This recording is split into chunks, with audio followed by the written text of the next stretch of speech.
युद्धाचा थोडाफार परिणाम होणारच आहे असं वक्तव्य गॅस सिलेंडर दरवाढीवर गिरीश महाजन यांनी केलेलं आहे। 2 महिने इंधन पुरेल इतका भारतात सध्या इंधनाची उपलब्धता आहे। जिल्ह्यामध्ये इंधनाचा कुठेही तुटवडा नाही असं मंत्री उदय सामंत देखील म्हणतात। आता बघा, या गोष्टीला आपण काही करू शकतो का?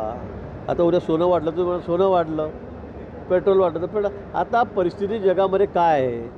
तिसऱ्या महायुद्धाकडे आपण त्या ठिकाणी जवळपास चाललो अशी परिस्थिती या ठिकाणी दिसते।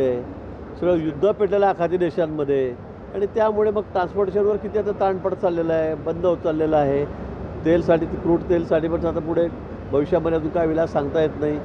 गॅसच्या बाबतीमध्ये, ट्रान्सपोर्टिंगमध्ये काय होईल ते सांगता येते। त्यामुळे अशा परिस्थितीमध्ये काही थोडाफार बदल होणार आहे। मला याची काही कल्पना नाही।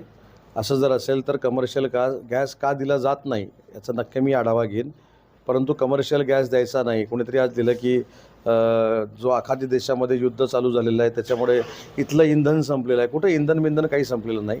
या देशाच्या पातळीवर 2 महिने इंधन पुरेल एवढा स्टॉक इंधनाचा देशाच्या पातळीवर आहे। त्याच्यामुळे आपल्या जिल्ह्यातल्या लोकांनी देखील चिंता करण्याची अजिबात आवश्यकता नाही।